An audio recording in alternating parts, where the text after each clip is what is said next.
السلام عليكم. بسم الله الرحمن الرحيم والصلاة والسلام على رسولنا محمد سيدنا الأولين مدد يا رسول مدد يا سادات أصحاب رسول مدد يا دستور مولانا شاء الله فاز حسن شيخ محمد الخير مدد طريقتنا الصحبة والخير في الجميع.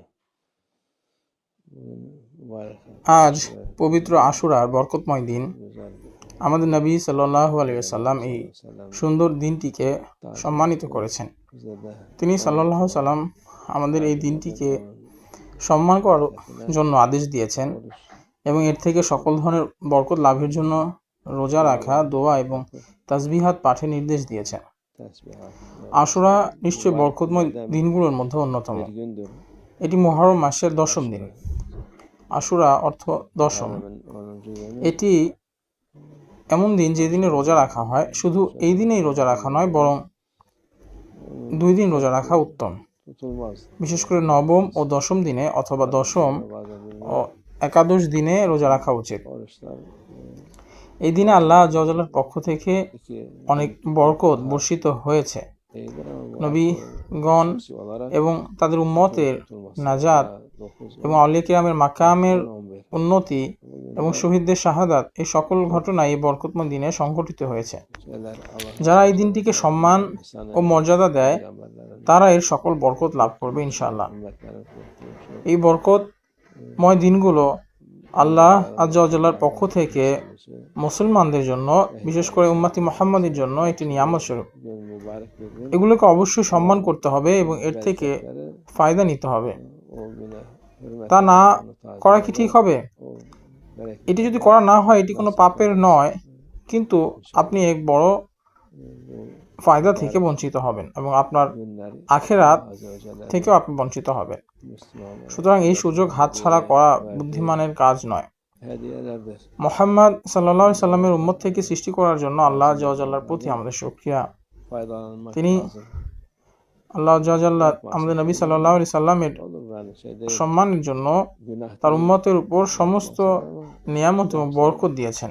কারণ আমাদের নবী সাল্লাল্লাহু আলাইহি সাল্লাম তার জন্মের সময় থেকে কিয়ামতের দিন পর্যন্ত প্রতিটা সময় ইয়া উম্মতি ইয়া উম্মতি এবং সর্বদাই আমাদের জন্য দোয়া করছেন।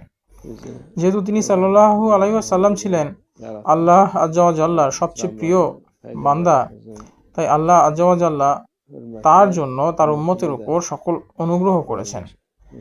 যারা এই অনুগ্রহগুলো পেতে চায় তারা অবশ্যই তা পাবে, আর যে চায় না তাকে জোর করে দেয়া যায় না।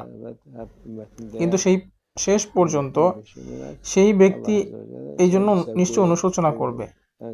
তারা বলে, আমি কত সুযোগ হারিয়েছি, আমি বোকা লোকেদের অনুসরণ করেছি, আমি আমাদের নবী সাল্লাল্লাহু আলাইহি সাল্লামকে সম্মান বা শ্রদ্ধা করিনি, আমি তার পথ অনুসরণ করিনি।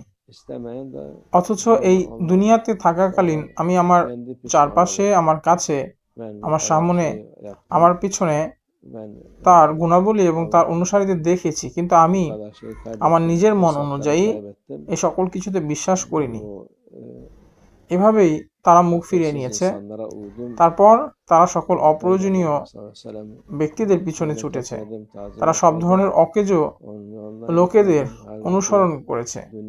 এই খেলোয়াড় এবং এই ব্যক্তি, এই সব কিছুর পিছনে তারা ছুটেছে। আর তারা যা কিছু অর্জন করেছে ভেবে যে দুনিয়া ছেড়ে চলে যাবে, তারপর তারা যখন জেগে উঠবে তখন বলবে, হায় আল্লাহ, আমরা কি করেছি। এবং তখন তারা আফসোস করে বলবে, যদি ফিরে গিয়ে আবার একটি সুযোগ পাওয়া যেত। কিন্তু তারা সেই সুযোগ হারিয়ে ফেলেছে। এখন তাদের এই দুনিয়ার সাথে আর ফিরে আসা সম্ভব নয়। একজন মানুষ নিশ্চয়ই তাদের সাথেই থাকে যাদের সে ভালোবাসে। যদি তার ভালোবাসার মানুষটি জাহান্নামে থাকে তবে সেও জাহান্নামে থাকবে। কিন্তু যদি তারা আমাদের নবী সাল্লাল্লাহু আলাইহি ওয়াসাল্লামকে ভালোবাসে তবে নিশ্চয়ই তারা নাজাত পাবে, মুক্তি পাবে। এটি মূল বিষয়, আর কিছু নয়। কারণ যে ব্যক্তি আমাদের নবী সাল্লাল্লাহু আলাইহি সাল্লামকে ভালোবাসে এবং যে তাকে অনুসরণ করে এবং রাসূল সাল্লাল্লাহু আলাইহি সাল্লামকে সম্মান করে, তারা নিশ্চয়ই অন্য মূর্খদের অর্থহীন কথায় প্রতারিত হয় না। জাহান্নাম এটি বাস্তব এবং একই সাথে জান্নাতও এটি সত্য। এটি কোনো খেলা বা খেলনা নয়। মানুষের এই বিষয়ে গভীর মনোযোগ দেওয়া উচিত। এই আখির যুগে সকল বয়স নির্বিশেষে, যুবক বা বৃদ্ধ, তারা ইসলাম এবং বিশেষ করে আমাদের নবী সাল্লাল্লাহু আলাইহি সাল্লামের এই পথে নিন্দা করে। তারা জেনে বা না জেনেই নিন্দা করে। তারা দাবি করে যে লোকেরা সঠিক পথ জানে না, কেবল তারাই জানে। হাজার হাজার বছর ধরে লোকেরা আমাদের নবী সাল্লাল্লাহু আলাইহি সাল্লামকে অনুসরণ করেছে। তার থেকে তুমি কি বুদ্ধিমান? আল্লাহ আযজা ওয়া জাল্লা তাদেরকে বুদ্ধি, বোধ শক্তি এবং হেদায়েত দান করুন। তারা মনে করে অবিশ্বাস করা এটি একটি গুণাবলী।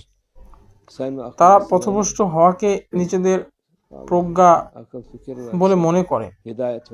আল্লাহ আযজা ওয়া জাল্লা তাদেরকে হেদায়েত দান করুক এই বরকতময় দিনের খাতিরে, এবং তারা যেন এই পথে ফিরে আসে, তারা যেন ইসলামের নিয়ামত থেকে উপকৃত হয়।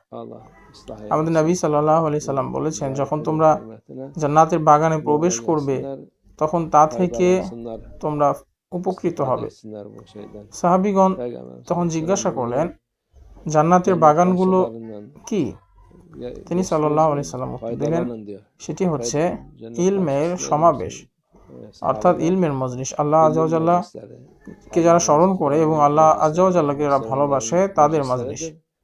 আর এই মজলিসগুলোই এই দুনিয়ায় জান্নাত, আর নিশ্চয়ই প্রকৃত জান্নাত হবে আখিরাতে। আমরা বলি আল্লাহ আযজা ওয়া জাল্লা যেন আমাদেরকে হেদায়েত দান করেন, কারণ অনেক পরিবার এসে বলে আমাদের সন্তান এমনটি বা অমুকটি। ওইসব সন্তানেরা অন্যদের অনুসরণ করে পথভ্রষ্ট হচ্ছে। যদি তারা এখন অনুশোচনা করে তবে নিশ্চয়ই তারা এই পাপ থেকে মুক্তি পাবে। মানুষ এই দুনিয়াতেই মুক্তি পায়, পরকালে অনুশোচনা করে কোনো লাভ হবে না। আল্লাহ আযজা ওয়া জাল্লা এই পবিত্র দিনের জন্য আমাদের সন্তানগুলোকে হেদায়েত দান করুন এবং আমাদের সকলকে শক্তি এবং ঈমান দান করুন ইনশাআল্লাহ। তিনি আল্লাহ জাল্লা জালালুহু যেন আমাদেরকে আল্লাহর পথে অবিচল রাখেন ইনশাআল্লাহ।